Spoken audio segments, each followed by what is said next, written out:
रात को सोते समय दोस्तों ये खास उपाय कर ले, माँ लक्ष्मी करेंगी धन की वर्षा अपने हाथों से। आपकी आने वाली 7 पीढ़ी करेंगी पैसों पर राज। नमस्कार दोस्तों, जय माँ लक्ष्मी। आप सभी का स्वागत है हमारे YouTube चैनल में एक बार फिर से। दोस्तों, कई बार क्या होता है कि व्यक्ति कई प्रकार की परेशानियों से घिरा रहता है और परेशानियों के कारण ही उसकी कुंडली भी उसी प्रकार से परेशानियों का ग्रस्त हो जाती है और उसे उसके जीवन के अंदर, उसकी कुंडली के अंदर किसी भी प्रकार का कोई भी फायदा देखने को कभी नहीं मिलता है। तो दोस्तों, आज हम आपको बताने वाले हैं कि रात को सोते समय यदि आप अपने तकिए के नीचे यह खास चीज़ें रखकर सोते हैं तो दोस्तों आप देखेंगे कि रातों रात आपकी कुंडली किस प्रकार से चमत्कार करती है और दोस्तों कोई भी कैसी भी विकराल समस्याएं हो, पीड़ा हो, वह आपकी समाप्त हो जाती है और दोस्तों आपको अच्छे परिणाम प्राप्त करने को मिलते हैं। दोस्तों, कई बार क्या हो जाता है कि हमारे द्वारा सोचने की क्षमताएं हमारे जीवन के अंदर आगमन का और धन नहीं आगमन का संकेत भी उत्पन्न कर देती हैं।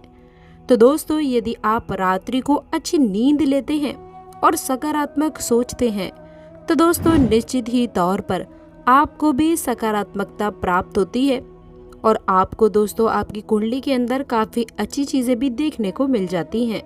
तो दोस्तों बात कर लेते हैं कि आपको रात को सोते समय शुक्रवार के दिन अपने तकिए के नीचे क्या रखकर सोना चाहिए ताकि आपको धन लाभ की प्राप्ति हो सके।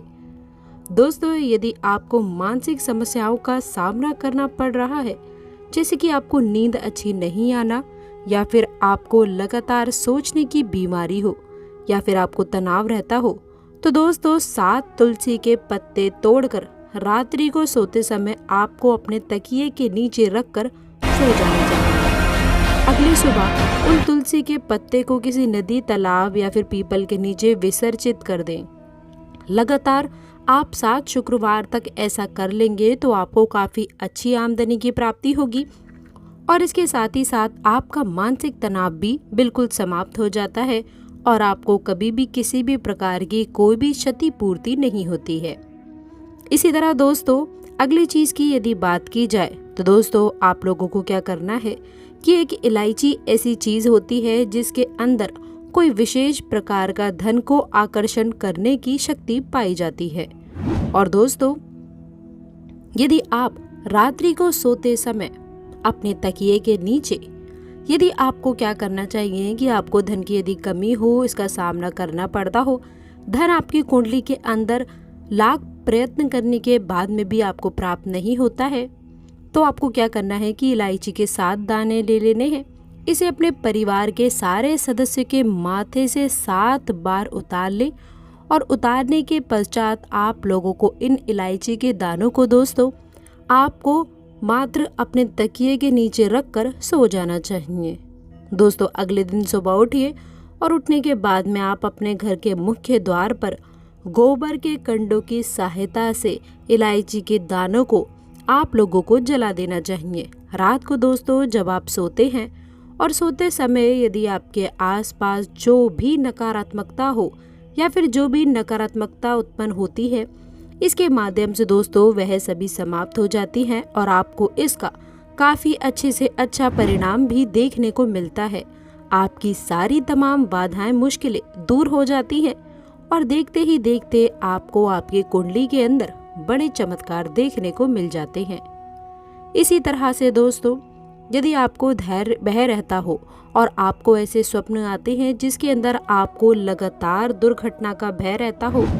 या फिर आपकी कुंडली के अंदर ऐसा कोई भी योग देखने को मिलता है कि दुर्घटना आपके जीवन में बार बार हो रही है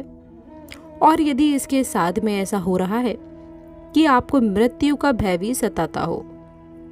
किसी भी प्रकार से दोस्तों आप लोगों को ऐसे बंधन के अंदर यदि आप बढ़ चुके हैं कि आपको लगातार अपनी मृत्यु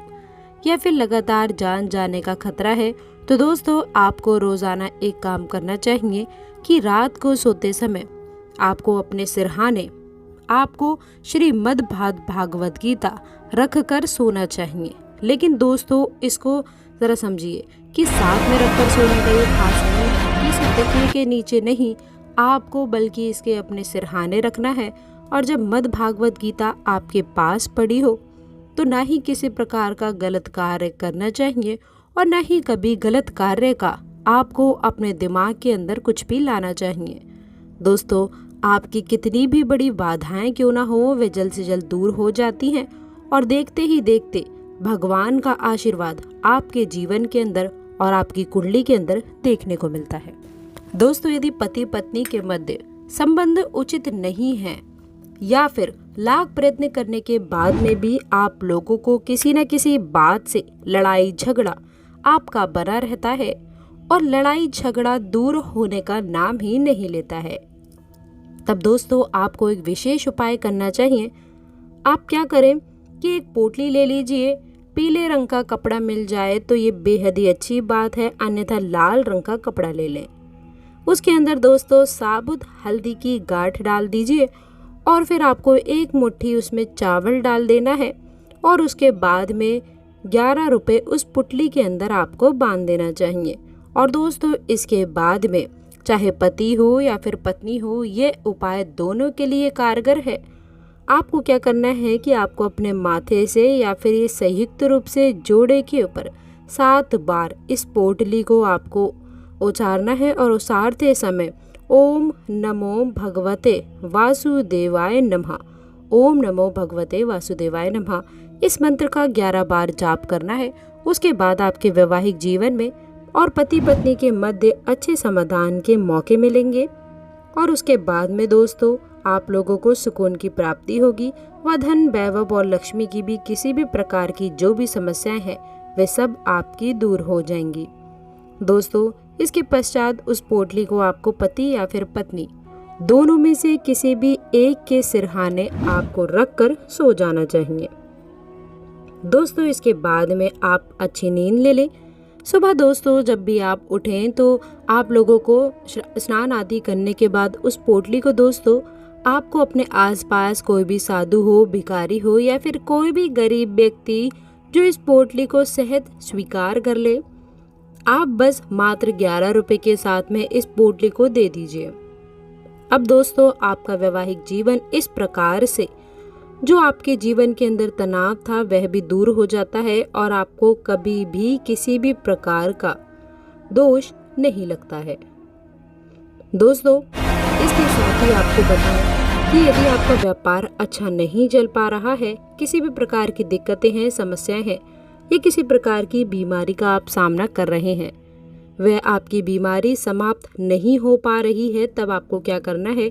कि बुधवार के दिन दोस्तों, बुधवार यानी कि जब गणेश जी का वार होता है, तो आपको क्या करना चाहिए कि थोड़ी सी दुर्वा घास ले लीजिए और इसी के साथ ही दोस्तों लहसुन की 4 कलियां ले लें और उसके साथ में दुर्वा और घास को आपको धागे की सहायता से बांधना है या फिर कुछ ऐसे ही आपको अपने पास मुट्ठी में रखिए और 7 बार आपको ओसारने के बाद में आपको क्या करना है कि भगवान श्री गणेश को ओम गण गणपते नमः इस मंत्र का जाप करें और आप अपने लिए सारे उन्नत कार्य को मांगिए। क्या होता है कि दुर्वा घास आपके ऊपर भगवान श्री गणेश की कृपा बनाती है और आपके ऊपर किसी भी प्रकार के काले विंद्र के अंदर विघ्न नहीं आता है। तो दोस्तों लहसुन आपके आसपास की नकारात्मकता को भी सोख लेता है और उसके अंदर दोस्तों जो भी नकारात्मकता और बुरी शक्तियों से लड़ने की भी ताकत होती है, तो दोस्तों ये सारी चीज़ों को लड़कर समाप्त कर देता है। अगले दिन दोस्तों आप जब भी उठें तो उठने के बाद में आप किसी चौराहे के ऊपर आप इसे रखकर आ जाइए और जो कोई भी इस लहसुन को रौंद कर यदि चला जाता है तो उसी समय से दोस्तों समझ लीजिए कि आपकी सारी समस्याएं उसी समय आपकी रौंद ली जाती हैं और आपको किसी भी प्रकार का भय नहीं रहता है। आपकी कुंडली के अंदर सारी की सारी बाधाएं अपने आप ही समाप्त होने लग जाती हैं। इसी तरह से दोस्तों लगातार आप किसी भी कार्य को करते हैं और आपकी कुंडली के अंदर धन की हानि देखने को मिलती है और दोस्तों धन ना चाहते हुए भी आपकी कुंडली से यदि चला जाता है और आपको कुछ भी हाथ नहीं लगता है, तब दोस्तों आपको एक काम करना चाहिए कि आप लोगों को अपने लिए 1.25 किलो आप लोग को मूंग ले आनी है। और 1.25 किलो मूंग ले आने के बाद में हर एक मूंग कहते हैं, जिससे कहीं कोई अलग अलग बोला जाता है, तो आप चित्र देख लीजिए कि मूंग किसे कहा जाता है। आप इसे ले और इसे लेने के बाद में आप अपने माथे से 7 बार उतार लीजिए। दोस्तों इसके बाद में आप लोगों को कोटना है और आप लोग कोट करके कुकर के अंदर उबालने और डालने के बाद में आप इसके आसपास गाय या फिर कुत्ते को गुड़ के साथ में आप इसे खिला सकते हैं। दोस्तों कैसी भी समस्याएं क्यों ना हो और रात्रि को सोते समय मूंग आपकी उन सारी समस्याओं को सोख लेता है, और जब गाय या फिर कोई भी जानवर इसे खा लेता है तो उसी समय आपकी समस्याएं होती हैं जितनी भी वे दूसरों के पास चली जाती हैं। आपको किसी भी प्रकार का विघ्न बाधाएं देखने को नहीं मिलते हैं और आपको सारे विघ्नों से भी मुक्ति प्राप्त हो जाती है। तो दोस्तों आशा करते हैं कि वीडियो में दी गई जानकारी आपको पसंद आई होगी। वीडियो अच्छी लगी हो तो वीडियो को लाइक करिएगा, अपने दोस्त के साथ इसे शेयर करिएगा। अगर आपने अभी तक चैनल को सब्सक्राइब नहीं किया है तो प्लीज़ चैनल को सब्सक्राइब करके बेल आइकन ज़रूर दबाइएगा। और दोस्तों नीचे दिए गए कमेंट बॉक्स में जय माँ लक्ष्मी के जयकारे लगाना ना भूलें। अंत तक जुड़े रहने के लिए आप सभी का बहुत बहुत धन्यवाद।